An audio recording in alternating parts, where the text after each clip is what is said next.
Así como una hoja en el viento, estas son ideas transmitidas a la memoria. Bienvenidos a la hoja suelta de Libreta Negra MX. Ya estamos al aire.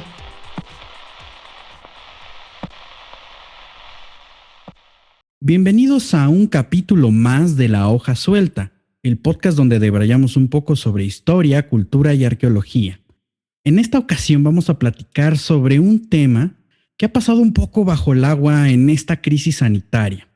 Estamos haciendo referencia al turismo y para ello tenemos a dos super invitados que nos van a platicar su punto de vista y cómo podemos mejorar el panorama, pues cuando ya podamos tener esas actividades. Entonces, le damos la bienvenida a la doctora Blanca Correa.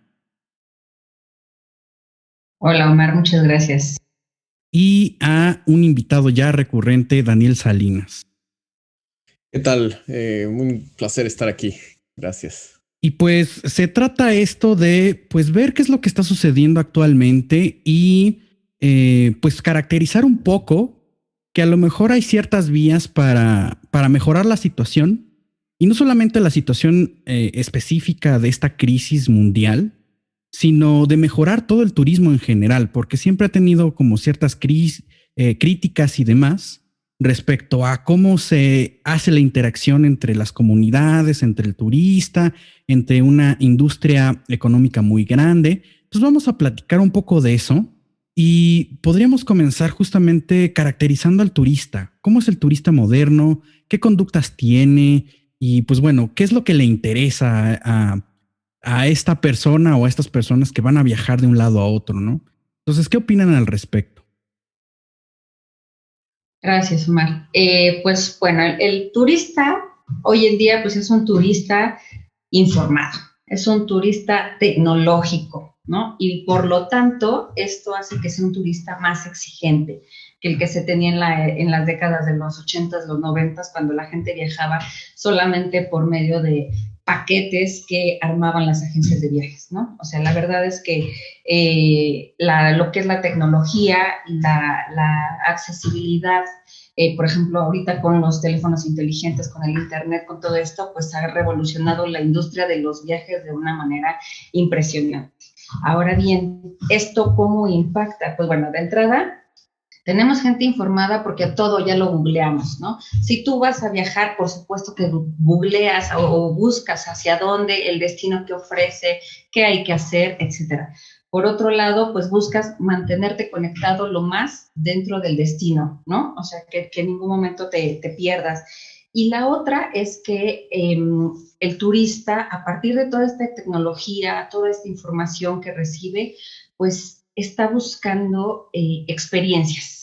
Lo que ahorita anda en boga es la experiencia turística. El turista busca momentos memorables, busca actividades que sean diferentes, que se oferten en los destinos turísticos y que lo lleven a guardar recuerdos.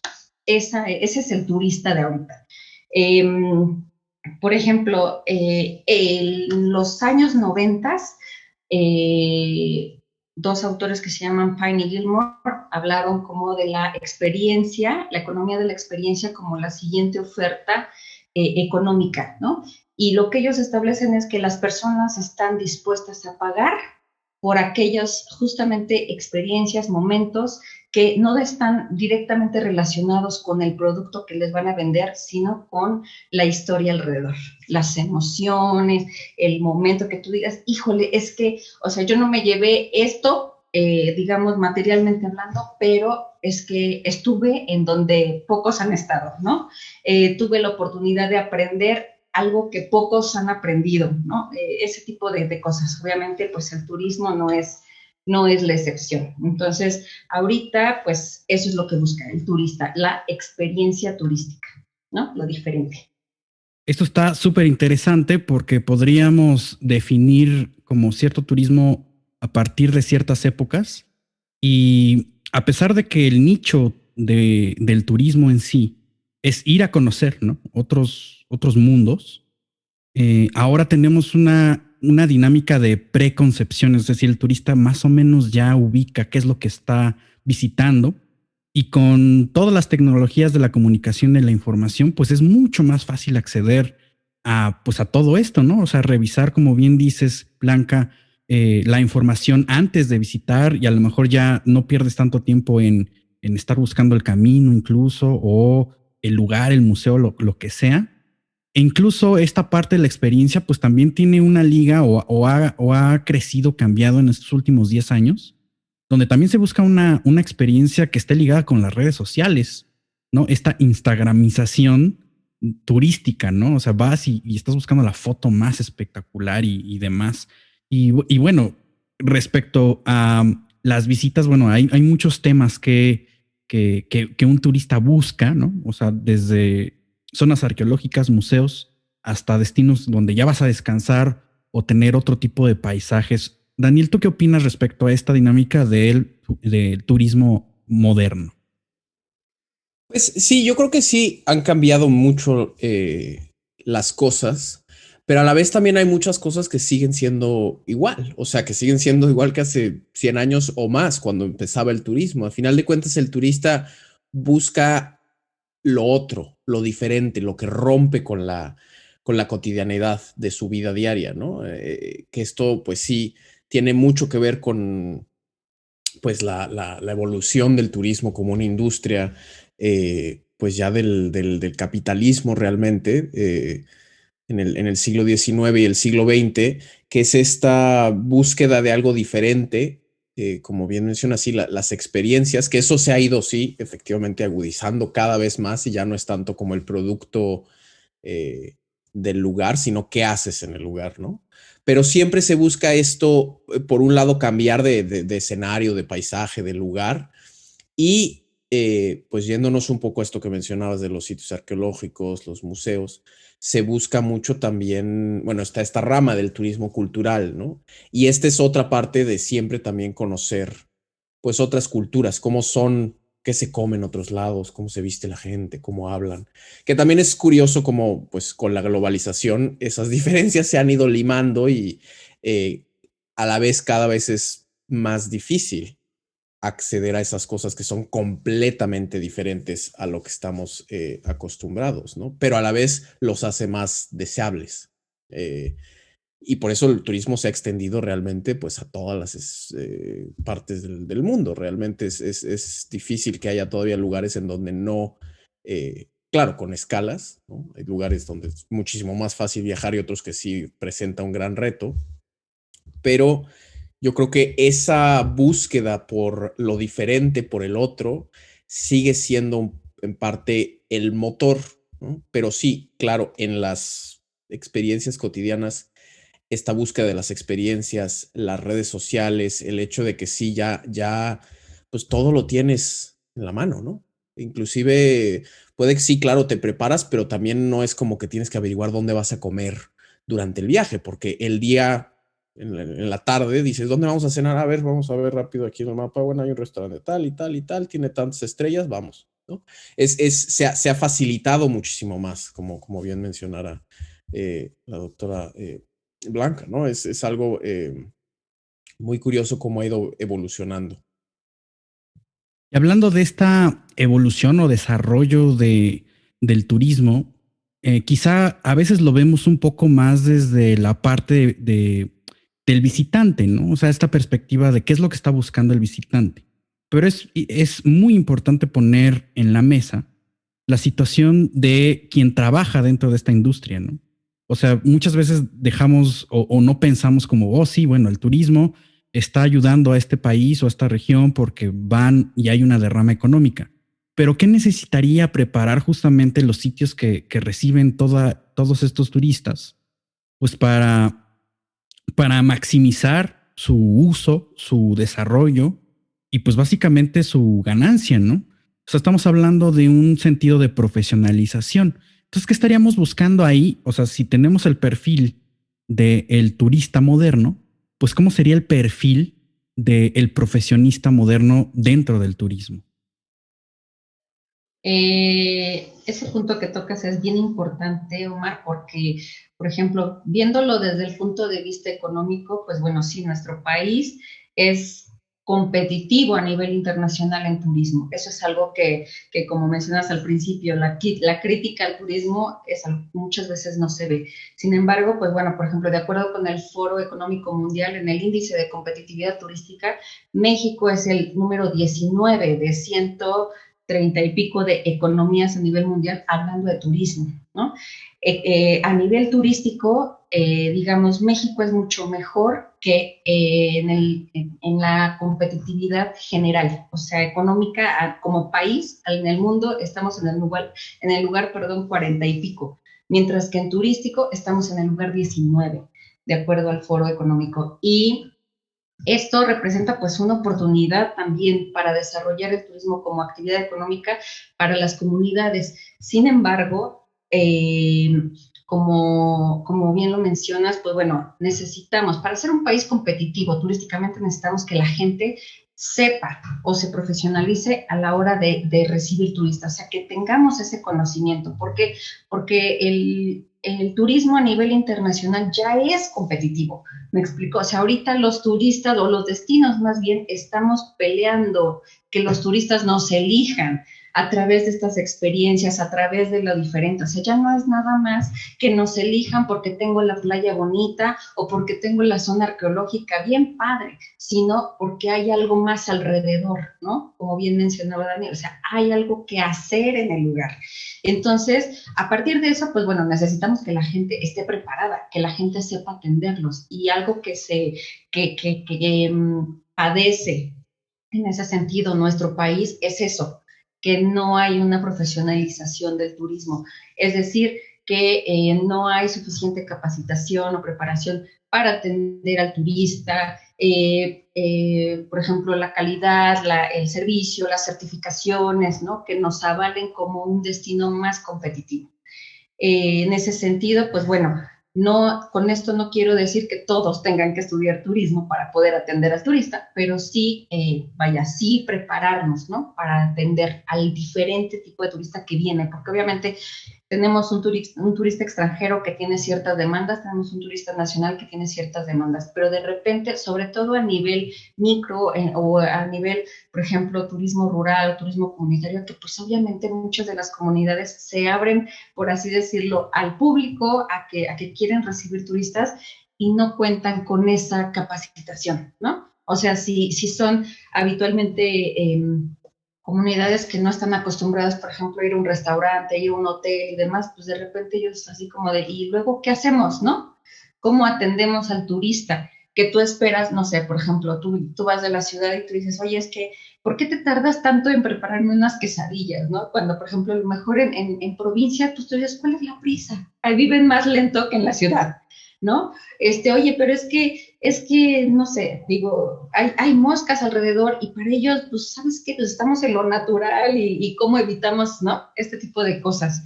Entonces, pues, en ese sentido sí falta preparar a las personas para que, pues, el turismo florezca más, ¿no? O sea, que se vaya esa experiencia en un conjunto para el turista, ¿no? Aquí, bueno, yo también agregando un poco a esta cuestión, algo en cuestiones, pues sí, laborales y de desarrollo de destinos, también es algo de estas críticas mencionas, yo creo que sí tienen mucho, por una parte, sí hay eh, pues algo que destacar de ellas, porque sí es cierto también que al igual que puede que no, sí, que no haya, pues que no hay preparación y esta profesionalización, también hay una terrible desigualdad en el sentido de qué servicios ofrece quién y por lo tanto cuánto se cobran por esos servicios y cuánto de eso que se cobra va para quién, ¿no? En el sentido de tenemos los grandes polos turísticos con grandes empresas transnacionales, muchas cadenas de hoteles, restaurantes súper bien establecidos. Y por otro lado, en este sentido del turismo pues, rural, si se le quiere llamar, o el ecoturismo, estas otras alternativas, pues muchas veces no, tampoco tienen el acceso a estas, digamos, grandes ligas de, de atracción turística, ¿no?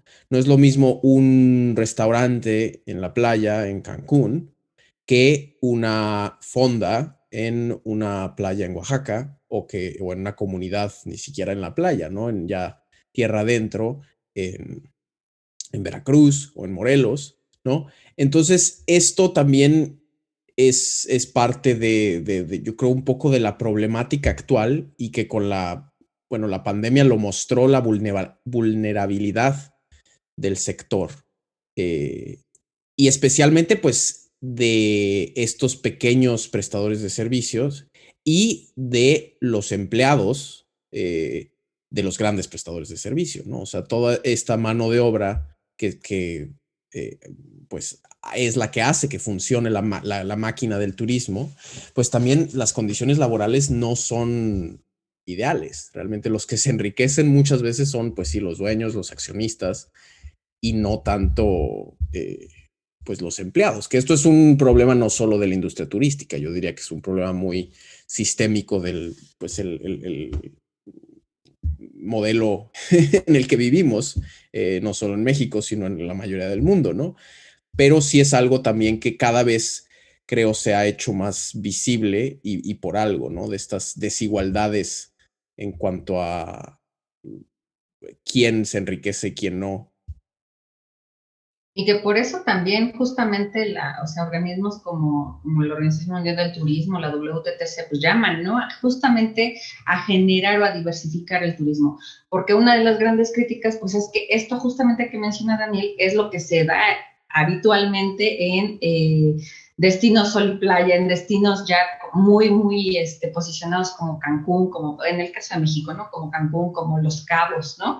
Que justamente ves, de hecho hay un estudio de la Organización Internacional del Trabajo que habla justamente de esa fuga de divisas, ¿no? En las que realmente, o sea, sobre todo ellos mencionan que en países del Caribe, por ejemplo, puede haber una fuga de divisas hacia las empresas transnacionales hasta de un 80%, o sea, que solamente el 20%, y es un estudio de la OIT, ¿no? Que solamente el 20% se queda hacia el país, ¿no? Que reside al turismo. En ese sentido, pues, por supuesto, totalmente de acuerdo, y por eso se llama abrir, ¿no? A diversificar el turismo, porque en destinos más pequeños, en destinos rurales, en destinos, en los que no entran las grandes cadenas hoteleras, las grandes marcas, pues hay una oportunidad de desarrollar hacia adentro, de desarrollar hacia los beneficios que vayan directos hacia la comunidad, ¿no? Esa es la expectativa, la llamada, ¿no? A desarrollar estos puntos, que sean pequeños, pero que justamente la comunidad vea el beneficio, ¿no? El desarrollo ahí. Pues sí, tenemos como una polarización justamente de esta, o sea, sí se llama o sí se le señala mucho esta derrama económica, pero muchas veces no vemos el caminito detrás, ¿no? O sea, esta estadística que nos das, Blanca, es brutal, ¿no? 80%, 20% es muchísimo, muchísimo la diferencia. Y a mí me hace pensar, por ejemplo, en mi propia práctica profesional, es decir, hablando desde la parte de arqueología y patrimonio, pues también como de esta derrama, de esta ganancia económica, pues a ver, a lo mejor un sitio de interés es una zona arqueológica, pero esa derrama de las entradas de taquilla, de todo lo que conlleva los servicios turísticos, no llega a la investigación arqueológica de ese sitio, tampoco llega al mantenimiento y así. Entonces, a veces de repente uno ve las noticias y dice, no, pues sí es que Chichén Itzá tuvo 20 millones de visitantes, pero a veces no vemos pues que sí, que primero está la parte de esta fuga, ¿no? Hacia el extranjero. Y por otro lado, pues cómo funciona también las dependencias institucionales de gobierno, ya directamente local y a nivel federal en México. Pues ese dinero pues se va a lo mejor a la Secretaría de Turismo y de ahí a Hacienda y ahí se reparte todo el pastel, pero muchas veces no consideramos eso. Y quizá el panorama en este sentido de mejoría, ¿no? Sería pues justamente planificar mejor, ver cómo funciona toda esa estructura y algo que se llama diseño de experiencias, que tú, Blanca, lo estás poniendo en el foco, que es justamente pues que esto cambie, que estas desigualdades se hagan menores e incluso desaparezcan, porque finalmente el turismo tendría que mejorar la calidad de vida y de servicios, pues de la gente que está ofreciendo sus servicios y no pues las grandes transnacionales, que sabemos que hay interés y no quiere decir que no se pueda, ¿no? Finalmente ellos también tienen cierta inversión ahí y seguramente se pagará, pero tendremos que trabajar en esa brecha. Entonces, cuéntanos, Blanca, ¿qué es esto que hacemos referencia? ¿Qué es el diseño de experiencias y qué relación tendría con este turismo pues más nuevo, ¿no? Más reciente. Pues mira, trabajar con diseño de experiencias es una oportunidad de hacer un modelo nuevo a la hora de generar turismo. ¿Por qué? Te explico. Como mencionaba, Pine y Gilmore surgen con su teoría de la economía de la experiencia, en donde ellos dicen, pues las personas están dispuestas a pagar por los momentos más que por el producto. Esto lo que genera, pues es que tú tengas a nivel turístico la oportunidad de diseñar momentos en los que la gente quiere aprender, en los que la gente quiere convivir, ¿no? En los que la gente quiere, es más, hasta disfrutar de forma estética los paisajes, fotografía, etcétera, pero de una manera diferente. Es decir, habitualmente o una de las críticas que se hacen al turismo pues es que justamente el beneficio que obtiene la comunidad receptora es la venta de artesanías, ¿no? Por ejemplo, vámonos por ahí. Y entonces de repente tú dices, no, a ver, ¿cómo puedo hacer algo diferente para el turista en donde no nada más se vea, digamos que se vea beneficiado el vendedor de la artesanía, ¿no? Uno. Pues sabes que es que el turista quiere aprender, el turista quiere conocer, el turista quiere ver cómo lo haces. Bueno, pues entonces a partir de eso vamos a diseñar una experiencia en donde el turista vea, por ejemplo, no sé, cómo se fabrica esa artesanía, ¿no? Y en ese punto se le invita al turista a participar, porque la otra es que el turista ya no quiere ser pasivo, quiere ser activo, ¿no? Entonces, ¿sabes qué? Que yo te invito, te diseño una experiencia en donde, pues sabes que vamos a recibir al turista y al turista se le va a enseñar, ¿no? Por ejemplo, te van a explicar cómo se genera esta artesanía, pero además tú vas a hacer tu parte, ¿no? Eso es diseñar una experiencia, es hacer o preparar como un montaje, como una obra de teatro, el punto en donde el turista aprenda este proceso, donde el turista comparta. Hay muchas, por ejemplo, ahorita productos o destinos que han trabajado como en esta parte de las experiencias. No sé, por ejemplo, en Mineral del Monte abrieron un museo del paste. Y entonces en el Museo del Paste te cuentan la historia atrás del paste y de cómo lo trajeron de Inglaterra, bla, bla, bla. Pero además tú preparas tu paste. Esa es la experiencia, ese es el diseño de experiencias. Son actividades, aprendizajes y de forma memorable que te enganchen emocionalmente y que, bueno, tú al término de la experiencia, pues tú te llevas ya tu paste que tú preparaste, ¿no? Y que por eso pagas, pero además obviamente ya no beneficiaste a un vendedor de paste, sino que ya se genera una cadena de valor, personas que están involucradas en ese proceso y que generas empleo, ¿no? Por ejemplo. Ahí es donde se beneficia, o sea, es que la gente de la comunidad participe en dar este tipo de experiencias en las que ponga en valor de una manera sustentable, que eso es la parte que tendríamos que hacer el cambio, una manera sustentable, que pongan en valor el patrimonio, ¿no? Que por un lado sea esta opción de, oye, vamos a convivir y vamos a transformar nuestra relación con el turista. Él se lleva y nosotros nos llevamos, ¿no? A partir de esta riqueza de la interacción. Eso es el diseño. ¿Cómo puede beneficiar? Pues como ya te dije, o sea, generas empleo, generas oportunidad en donde no las había, ¿no? Ahí es donde entra.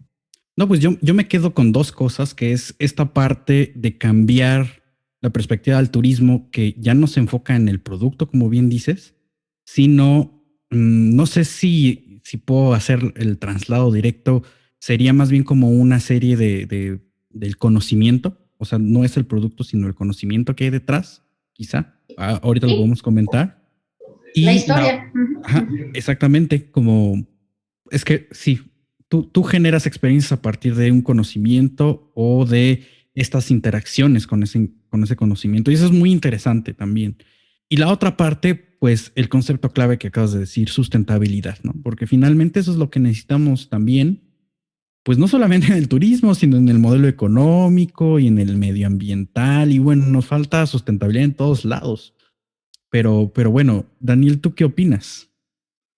Yo creo, sí, también esto, o sea, estoy completamente de acuerdo que generar estas experiencias y estas formas alternativas de turismo es algo que pues sí se viene apuntando y que sí creo que va muy para allá.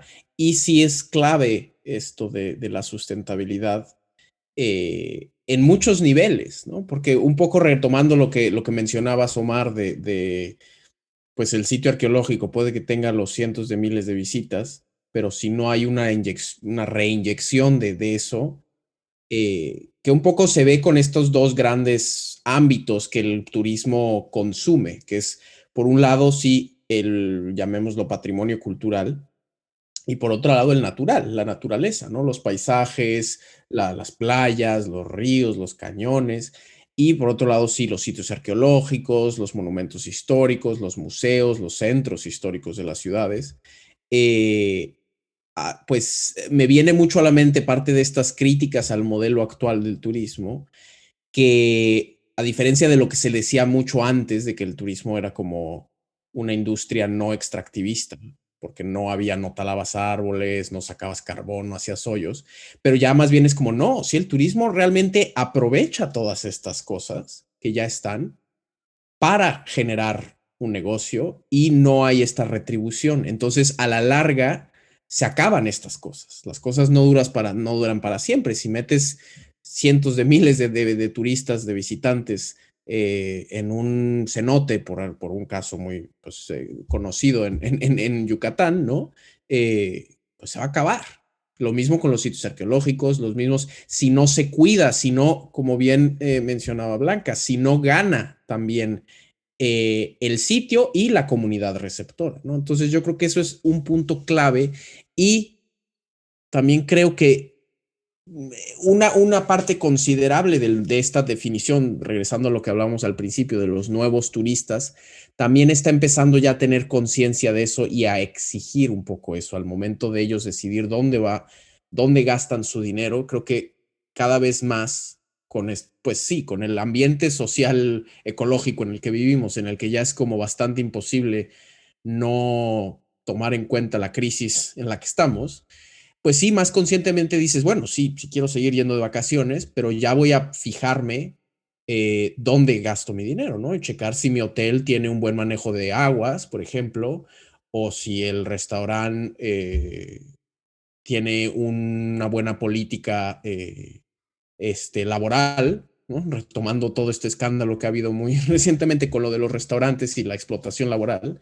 Ese tipo de cosas creo que hay que seguir fomentando a eso, generando mejores productos, como bien mencionaba, y también generando conciencia en el cliente. A final de cuentas, esto que nos dicen, tú como cliente, tú decides a quién darle tu dinero. Entonces, tú como turista puedes decidir, no, pues este proyecto es más ético, es más sustentable, apoyan tal o cual causa social, ecológica, etcétera. Entonces, mejor me voy allá, al otro que nada más es pues un negocio en el modelo anterior, ¿no? Yo creo que eso es muy para donde se tiene que ir si se quiere, pues sí, generar estos cambios necesarios. Y quizá lo que veamos es que justamente de esta parte de sustentabilidad y pues considerando que los proyectos a lo mejor tendrían que generarse pues ya en esta vía multilateral, pues estamos hablando que el diseño de experiencias turísticas tendría que partir desde una perspectiva colectiva, ¿no? O sea, el involucramiento de los diferentes agentes sociales que hay en una locación y pues en un proyecto, ¿no? O sea, instancias gubernamentales, iniciativa privada, la sociedad en general y pues los múltiples niveles de esa comunidad, ¿no? O sea, ¿cómo tendríamos que hacer ese trabajo de vinculación social respecto a estos nuevos, estas nuevas perspectivas del turismo y los nuevos diseños de experiencia que tendría que tener ese turismo? Yo considero ahí vital la capacitación y volvemos al tema de la profesionalización del turismo, pero no es nada más, en este sentido no me enfoco literal a cómo atender al turista, sino cómo aprender a llevar el negocio. Te explico. Muchas veces o muchos de los proyectos se han enfocado en, sí, vamos a darle a la comunidad y mira, te enseño cómo que abras, qué les vendas, cómo les vendas, ¿no? O sea, apoyos ha habido a pequeños proyectos, la verdad, hay algunos muy exitosos, chiquitos, ¿no? Contados, pero los hay. Sin embargo, por ejemplo, uno de los problemas que yo he visto muy palpables es el que después de que el apoyo se va o de que yo ya te ayudé a abrir, te desapareciste, ya no sabes ni qué, es decir, no se le da el empoderamiento a la comunidad para su autogestión, esa parte es vital, o sea, no es lo mismo, digo, sobre todo considerando lo que te decía, a ver si son comunidades que apenas están abriendo, que no tienen esa experiencia de apertura de empresas y demás, ¿no? Que obviamente, pues, vaya, su modelo de negocio, pues es un modelo pequeñito, lo que sea, y no tienen muchas veces las bases. Entonces, a veces el apoyo nada más llega en yo te ayudo a abrir, yo te ayudo a que veas las actividades. Esto, por ejemplo, lo vi mucho en un proyecto que hubo en Campeche, en un parque ecoturístico que se llama Misolja. Por ejemplo, pues tú veías si el parque tiene ojos de agua y bla, bla, bla. Abrieron redes sociales. En Facebook tú veías imágenes padrísimas del ojo de agua, o sea, chiquito el parque junto a la reserva de los Petenes, ¿no? Y bye. Llegamos al parque, bueno, abandonado. Había escenas como de que hubo tirolesa, de que los apoyaron para abrir el parque y hacer vaya, tiras, ¿no? Pues obviamente de que si no hay un mantenimiento, de que si no hay un cuidado, pues eso, adiós. O sea, sí hubo el apoyo. Yo digo, la verdad es que yo a donde viajo me encanta andar preguntando a la gente a la gente local, ¿no? Sobre todo, pues me dedico al turismo y me encanta. Y por ejemplo, pues las personas nos decían, pues sí, es que cuando abrimos, pues nos ayudaron, pero después, pues ya, se acabó. Entonces, no hay un proceso de empoderamiento, no hay un proceso de te enseño a que lleves el negocio, a que sabes que a lo mejor en un año vas a necesitar que te arreglen la tirolesa, pues tendrás que hacer esto, a que tú mantengas, sobre todo porque, bueno, habría que mantener un precio que obviamente al abandonarse el parque, pues obviamente disminuye, ¿no? Y no es que el parque, o sea, vaya, al final es ecoturístico, el ojo de agua sería bien bonito, el punto es que tú veías las ruinas como si estuviera abandonado Jurassic Park, ¿no? Se cuenta. Entonces, ahí es donde yo creo que sí falta, ahí es ese punto de, a ver, no es nada más te ayudo a abrir, sino te empodero para que tú te autogestiones, a que tú continúes con ese trabajo. Eso yo creo que es lo que falta. Bueno, desde mi perspectiva. Y desde esta misma perspectiva, ¿cuáles serían algunos puntos clave de esta nueva profesionalización? O sea, me viene a la mente, por ejemplo, ahora que comentas esta parte de empoderar y de ciertos elementos prácticos. O sea, por ejemplo, sería como administración de empresas. ¿Qué otro concepto clave o qué otro punto clave tendría que estar ahí en ese nuevo plan de conocimientos? Yo sí, bueno, considero uno que sería la parte administrativa, ¿no? O sea, la parte de finanzas, la parte administrativa, porque eso también muchas veces el personal no sabe, ya sabe, yo sobre todo, ojo, que hablo de proyectos pequeñitos, en donde muchas veces no se considera, oye, ¿a ti qué te toca hacer? Y a mí qué me toca hacer. O sea, desde esos puntos claves de, a ver, en tu puesto te toca hacer esto, esto y esto, o sea, desde esa parte administrativa, ¿no? De las funciones, qué le toca a quién. La parte de finanzas, ¿no? La contabilidad, cómo vamos a llevar la contabilidad del negocio, ¿no? O sea, si es un hotel ecoturístico, bueno, pues cómo se van a llevar las reservaciones, entonces, ¿sabes? Todo ese tipo de cosas. La otra sería, pues, lo que decía yo, ¿no? La parte de la atención al turista, servicio al cliente, calidad. Si es posible apoyar y enfocar hacia la certificación o al uso de ecotecnias, ¿no? O aquello que esté enfocado en, pues, mantener un proyecto sustentable, ¿no? De hecho, por ejemplo, ahorita si tú quieres presentar un proyecto a Semarnat, tiene una guía justamente de cómo llevar cómo presentar estos proyectos, ¿no? O sea, de la mano de las ecotecnias. Entonces, pues bueno, para mí, eso sería como punto principal. La parte de la atención al cliente, o sea, al turista, la parte de administrativa, la parte de finanzas. Eso sería como para mí los puntos importantes, ¿no?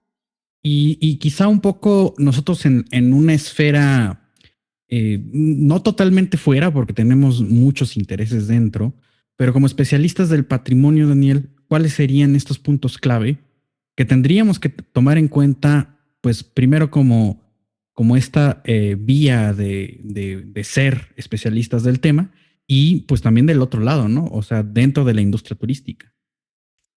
Claro, yo creo que ahí es importante fortalecer los lazos que ya hay, y si no los hay, crearlos entre, digamos, la industria turística de lleno y las industrias culturales, patrimoniales, por así llamarlas, y aprender los unos de los otros. Yo creo que eso es muy importante desde un punto de vista de las humanidades, ¿no? O sea, desde historia, desde arqueología, ¿no? Del punto de vista del patrimonio, museos inclusive, pues esto de tener en cuenta que hay que adaptar los discursos, ¿no? O sea, ¿a quién le vamos a hablar? ¿Cómo queremos presentar? Porque a final de cuentas, yo, y esto lo aprendí en la licenciatura, en los seminarios de historia y patrimonio, que justo veíamos esta relación turismo y patrimonio, el objetivo es como generar estos lazos entre, digamos, el patrimonio y el pasado, si se quiere, y los pues consumidores, digamos, ¿no? Los visitantes, los turistas, inclusive que ya es muy diferente, pero sí es un grupo escolar, que está visitando un sitio arqueológico, etcétera, pero adaptarlo a sus intereses, sus necesidades y también pues el lenguaje que se utilizan. Entonces esto es muy importante para poder transmitir. Hay que pues muchas veces dentro de la academia se llama, no, pues eso es rebajar, ¿no? Y es una versión light, lo cual no es cierto, porque muchas veces no es nada más tratar al visitante como alguien que no sabe o que no tiene interés. No, nada más es cuestión de contar lo mismo, pero adaptado y con otras palabras que sea accesible, porque eso es una realidad. El lenguaje académico muchas veces es súper rimbombante y nadie le entiende, ¿no?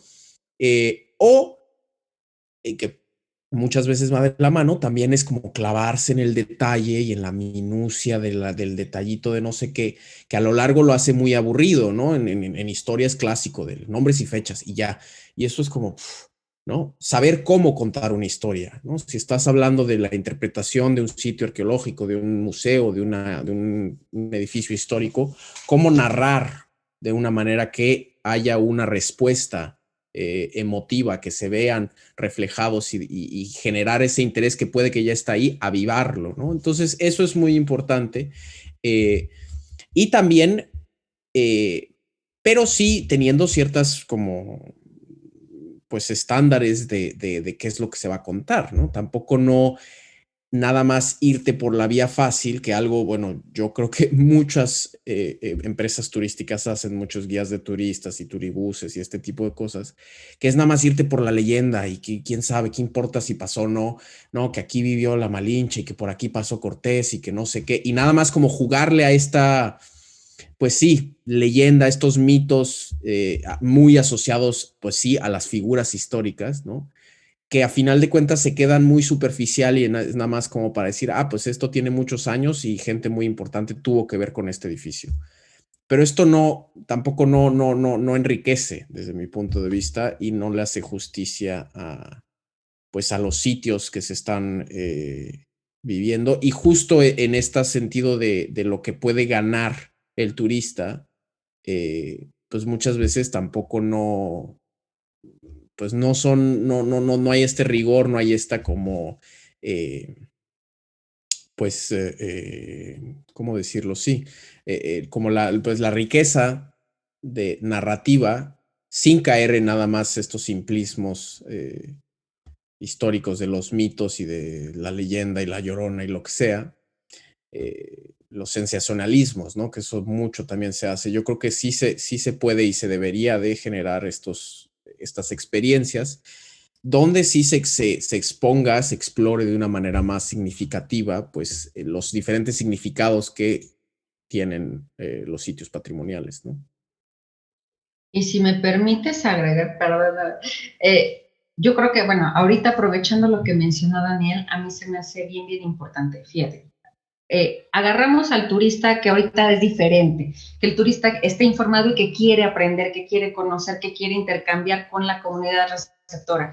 Pero además, ahí el turismo pudiera ser una oportunidad de desarrollo también para mantener la identidad y el patrimonio. ¿Por qué? Porque uno de los principales problemas que tiene el patrimonio es el riesgo de perderse. ¿Por qué? Porque las comunidades, por ejemplo, en el caso del patrimonio intangible, las comunidades dejan su patrimonio por venir a buscar oportunidades a la ciudad, por el trabajo, por la falta de dinero, bla, bla, bla, ¿no? Y el patrimonio natural, pues igual se va perdiendo o se descuida porque la gente, ya no hay quien lo trabaje, ¿no? Por así decirlo, quien lo conserve. El patrimonio, también recordemos, pues bueno, es esa elección de la comunidad para mantenerse viva y transmitirse de generación en generación. Si nosotros consideramos que ahorita el turista lo que quiere es justamente, como mencionaba Daniel, que busca lo otro, ¿no? Como decía McCannell, es buscar la autenticidad en el lugar diferente al propio. Si nosotros hacemos eso, pues por supuesto podemos tener una oportunidad de que la gente o de las comunidades puedan encontrar en el turismo una actividad económica productiva, pero que no nada más les permita vivir, sino que les permita mantener su identidad, mantener su patrimonio, seguirlo transmitiendo de generación en generación. Esto también, por supuesto, esto se puede utilizar en poner el patrimonio en valor a través de experiencias diferentes. Sobre todo, por ejemplo, mucho de esto en el patrimonio intangible, ¿no? O sea, lo que son tradiciones, lo que son técnicas, por ejemplo, artesanales, lo que son la gastronomía, todo ese tipo de cosas son experiencias que pueden servir para tener una fuente de ingresos, pero que a la vez la comunidad mantenga su patrimonio, mantenga su identidad y la siga transmitiendo. Incluso pensaría que esta parte de saber contar historias que dice Daniel es el centro nodal, ¿no? De la nueva planificación de experiencias. ¿Por qué? Porque yo me imagino, por ejemplo, una planificación de cero de un proyecto y este storytelling que te diga, pues voy a hacer no solamente de un solo sitio, sino me hago un recorrido turístico, ¿no? Y entonces incluso puedo diseñar una ruta que me lleve como en orden, ¿no? Respecto a, no sé, la historia de la región, que no solamente toque como lo típico del turismo. Hablamos mucho de sitios arqueológicos, ¿no? Pero que hay justamente de los paisajes o del ecoturismo o del turismo histórico, que también como que se queda medio eclipsado con las zonas arqueológicas, o incluso las experiencias recientes, o sea, la situación de los desarrollos después del siglo XIX, donde no solamente ya es histórico, sino también patrimonio artístico y cosas por el estilo. Entonces yo de manera personal me imagino, pues que estas planeaciones tendrían que, como bien dice Blanca, pues llevarse más allá y pensar en esta situación del trabajo tanto de la localidad como también de los especialistas, porque sabemos que dentro del sector cultural también hay como un montón de problemas, de precarizaciones laborales y demás. Entonces, ¿por qué no generar estas ventanas de oportunidad? ¿No? O sea, pensando, ay, mira, tú eres historiador, a ver, ármame un guión con esto de que quiero hacer una ruta por aquí. Ah, tú eres arqueólogo, usted es antropóloga, pues ahora sí que juntar eso, ¿no? Y como bien dices, que el proyecto no solamente sea para exponer, sino que al mismo tiempo subsuma pues las diferentes labores, la preservación, conservación, mantenimiento y demás.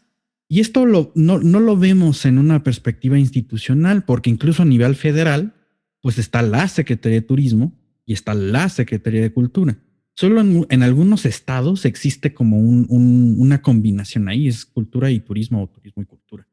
Pero creo que tendría que ser una planeación mucho más integral para estas experiencias, para que la experiencia misma, con esta hambre que tienen los visitantes, de no solamente visitar, conocer, sino de integrarse, de ser totalmente activos, pues como dice Daniel, pues yo voy a decidir dónde pongo el dinero, dónde voy a comprar la experiencia, dónde voy a comprar mi recuerdo y pues esto significaría que detrás a lo mejor dices, oye, si estás apoyando este lugar, el dinero que estás gastando tú, turista, te va a servir para que esta comunidad siga haciendo tal cosa. Va a servir para que mantengamos el museo. Va a servir para que financie un proyecto de un laboratorio lingüístico o algo por el estilo, ¿no? Entonces ya estamos pensando como cómo sería el turismo a futuro y cómo tendría que ser esta recuperación después de que pase toda esta crisis sanitaria, porque definitivamente en algún momento se tendrá que acabar y en ese momento la gente va a tener la necesidad de salir, ¿no? Porque ya todos estamos en nuestras casas y ya estamos hartos. ¿Y cómo va a ser esa recuperación, no? O sea, ¿qué van a hacer los especialistas en turismo? ¿Qué van a hacer los especialistas en patrimonio? ¿Y qué vamos a hacer todos que ya estamos, o sea, a dónde nos vamos a ir? ¿Y qué nos espera, no? Yo creo que, yo creo que bien lo mencionas ahorita, esta parte del storytelling, de la interpretación del patrimonio es algo que tenemos mucho para dónde explotar en el buen sentido de la palabra. Tenemos una historia que pocos países pueden contar, ¿no? Sin embargo, justamente necesitamos que trabajar de manera interdisciplinaria, porque a lo mejor justamente esa división entre que, ay, bueno, tú eres de turista, tú eres de turismo, bye, ¿no? O sea, nada que, vaya, hay una división, ¿no? Nos vemos como el enemigo. Bueno, me ha parecido que en muchas situaciones se marca al turista como en contra del patrimonio y no como alguien que también lleva su dinero, ¿no? Para poder acceder a ese patrimonio, por ejemplo, hablando de zonas arqueológicas. La otra, pues bueno, sí, efectivamente, ¿qué se viene ahorita para el turismo? Uno, tenemos gente loca por salir, ¿no? Literal, tenemos gente que necesita, ya está por salud mental, ¿no? Y la otra, porque pues ahora sí que los viajes ya son parte de tu vida, literal. Así sean pequeñitos, así sean excursiones de un día, o sea, que vas y vienes, pero es algo que forma parte de tu vida. La otra es que, por ejemplo, a partir del confinamiento y lo que vimos en las noticias acerca de que pues, la naturaleza estaba recobrando las calles y las ciudades, muchos también estamos pensando que muchas de estas noticias influyen en el pensamiento del turista, ¿no? En que también él ve esa recuperación, por ejemplo, luminiscencia en Acapulco cuando hace todos los años que no se veía ballenas llegando a Acapulco, que no se veía hace... ¿no? Eso te hace ser un poquito más consciente, ¿no? Del papel, de tu papel como viajero, como visitante. Ahorita, pues bueno, las tendencias, son personas mucho más conscientes del papel y de la huella ambiental, mucho más conscientes de dejar un beneficio a la comunidad local que los recibe, o sea, que no se vea nada más a la comunidad como el que vende la artesanía, ¿no? Y mi dinero se va al hotel, sino como buscar este tipo de destinos en los que la comunidad se vea más beneficiada. Tres, por ejemplo, otra de las tendencias que se viene, pues es que a partir del cierre de las fronteras, pues está apostando mucho por el turismo al interior del país. la gente, o bueno, a partir de estudios que se realizan, pues también se encontró que muchos de los turistas están dispuestos a viajar más en destinos que sean máximo de 4 horas, ya sea en auto o en avión, ¿no? Entonces, pues bueno, ahora sí que será mejor. La otra parte o el último punto sería que los turistas ahorita también están muy interesados en la parte de la seguridad. Aquellos destinos que oferten seguridad, ¿no? Protocolos, la sana distancia, medidas que te mantengan a ti como seguro, pues bueno, van a ser destinos elegidos por aquellos que pues no tienen esto, ¿no? De hecho, ya ves que la WTTC, lo que es el Consejo Mundial del Turismo y los Viajes, sacó estas certificaciones, justamente de destino seguro, ¿no? Que le hacía a aquellos destinos que estaban cumpliendo con ciertos protocolos de seguridad. Entonces, pues bueno, esas serían ahorita las tendencias, ¿no? Hacia dónde se mueve el turismo. Experiencias, por ejemplo, por supuesto. De hecho, si tú te metes a, no sé, a destinos como Francia que ofertan experiencias en vinos y demás, ahorita uno de los principales elementos son experiencias de máximo 15 personas, o sea, grupos reducidos, que se vea la personalización, ¿no? En el servicio que ofreces, que sea poquita gente para que haya una mayor convivencia, una mayor calidad, una mayor interacción y que eso se vuelva memorable, ¿no? Eso es lo que se viene ahorita y lo que se tiene que aprovechar en el punto del storytelling, es el momento de aprovechar esa historia, porque, por ejemplo, al público mexicano, y seamos honestos, nos encantan las historias, no los datos duros, no los números en el talud, ¿no? Entonces, ¿de qué es un talud? O sea, la historia alrededor, a lo mejor analogías, a lo mejor formas comparadas de decir, mira, mientras esto pasaba aquí, esto otro pasaba en el mundo, ¿no? O sea, imagínate, ¿no? No sé, historias, mira, a mí me tocó, por ejemplo, ir al espectáculo de Uxmal de noche. A mí la historia de Uxmal me encantó, el storytelling me encantó. Que no me gustó, que ya se quedó en el siglo pasado la experiencia nocturna, porque lo único que haces es sentarte en las sillas y ver cómo iluminan con focos las diferentes, los diferentes edificios de la zona arqueológica. La historia, muy bien, me encantó, o sea, la acción o la experiencia como tal, ya vieja, ¿no? Sobre todo para cuando quieres ver este tipo de cosas, ¿no? Pero la historia padrísima, o sea, ese punto y la princesa Maya de aquí, y se fueron a pelear con estos de acá, o sea, es ese sabrosito, esa parte histórica que le sacas, no nada más al dato duro, sino a la historia, ¿no? Y pues bueno, aquí, repito, somos fanáticos de las historias, nos encantan las series, nos encantan las novelas, ¿no? Bueno, ahorita ya las novelas ya son series, ya no son novelas, pero nos encanta, eso nos encanta, entonces hay que explotarlo por ahí. Pues justo nuestra colaboradora Jimena Apisdorf tiene un capítulo desde el escritorio que habla justamente del storytelling a propósito del pasado ya Día Internacional de los Museos, donde dice, bueno, y si ya está toda esa metodología ahí, ¿no? Ya está afuera, ¿por qué no utilizarlo, no? Y ella lo compara, bueno, pues es que si Games of Thrones nos tuvo 9 años ahí pegadotes, ¿no? O Star Wars cada vez que sale una película, ¿por qué no renovar esas estrategias?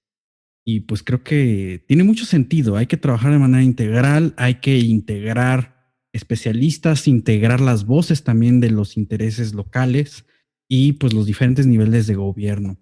Pero bueno, no sé, Daniel, ¿tú qué perspectiva tienes? No, pues yo creo que sí estoy muy de acuerdo. O sea que va a ser muy interesante ver qué es lo que sucede en estos pues, meses, años, cuando se va abriendo el mundo de nuevo, ¿no? Porque bueno, por más que en muchos lugares del mundo ya se está sintiendo que la pandemia va terminando, pero pues todavía no se acaba y esto es algo global que va y viene y hemos visto como países que estaban muy bien, luego les va muy mal y al revés. Entonces, yo siento que sí va a ser un proceso no tan inmediato, pero sí es definitivamente algo muy interesante de ver cómo se va jugando y justamente todas estas pues debilidades, estas crisis, estas grandes problemáticas inherentes a la manera en la que se desarrolla la industria turística, que se hicieron muy visibles con la pandemia, yo creo.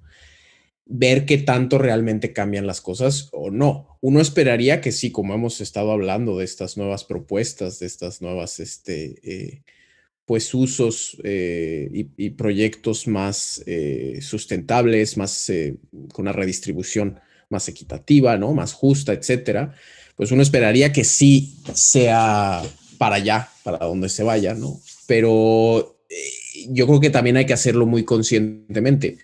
Por parte, como ya se mencionó, ya hemos mencionado y dicho, ¿no? Si los turistas, ¿no? Los consumidores, que tengan un papel activo, pero al momento de hacer también justo estos planes de reapertura, los proyectos, no nada más decir de, bueno, ya se acabó, abrimos todo y todo de nuevo, volvemos a lo mismo del pasado y no cambia nada, sino justo lo que comentamos, impulsar estas cosas, ¿no?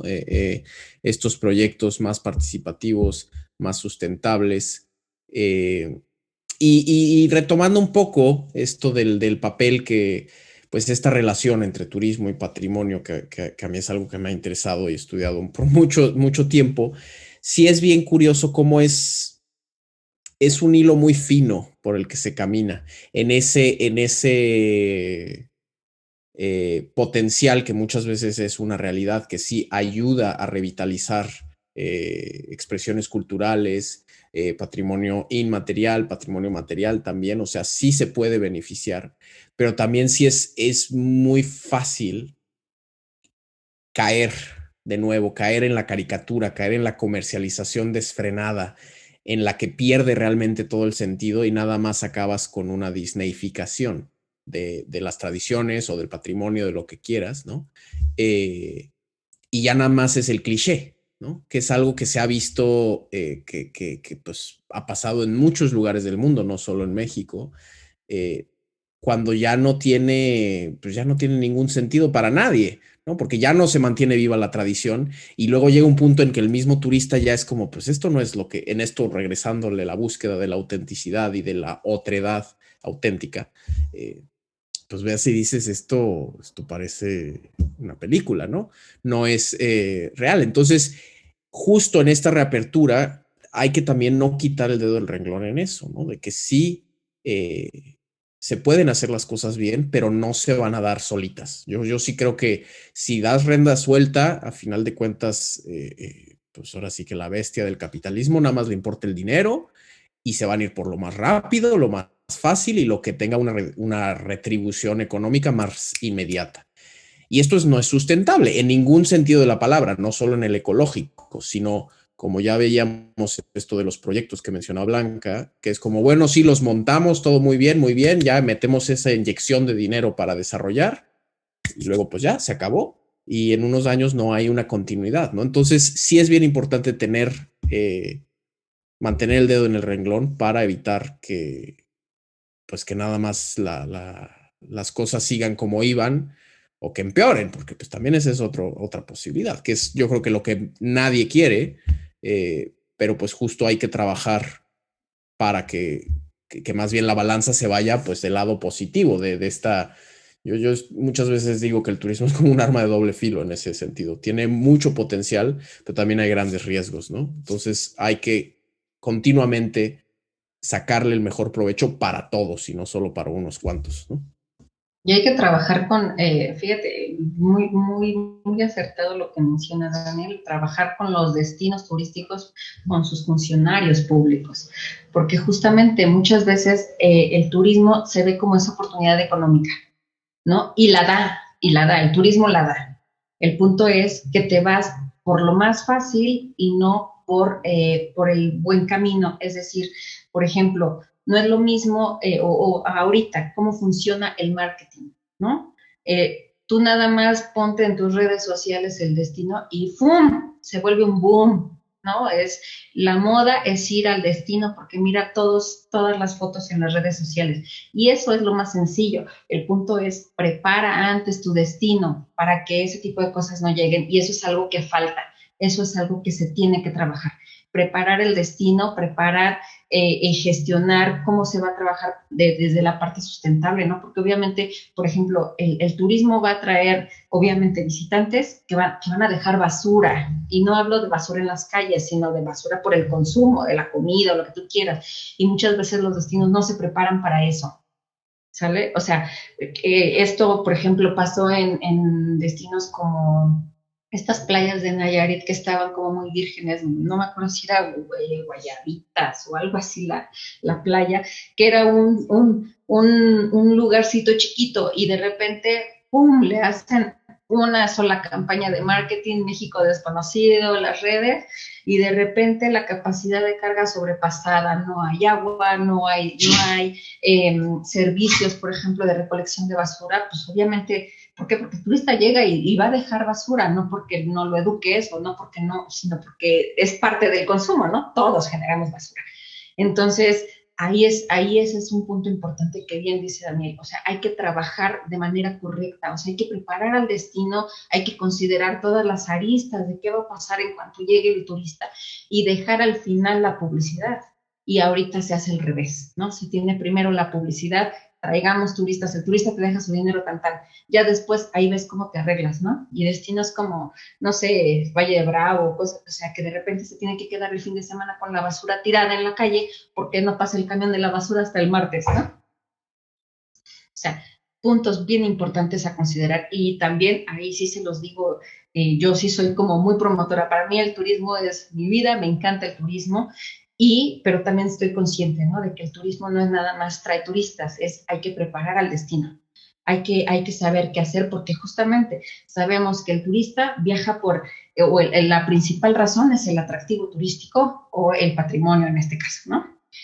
¿Qué pasa si nos lo echamos? O hacemos turismo sustentable, o como bien decía, o sea, ya no va a haber turismo tan, ¿no? Oportunidad también de sacar a la luz y de reforzar, por ejemplo, código de ética del turismo, el turista responsable, ¿no? O sea, son documentos que existen, que nada más no se dan a conocer, o que la gente no lo desconoce, ¿no? O que viene el turista y vemos que está haciendo algo indebido y, ay, no, ¿cómo le voy a decir?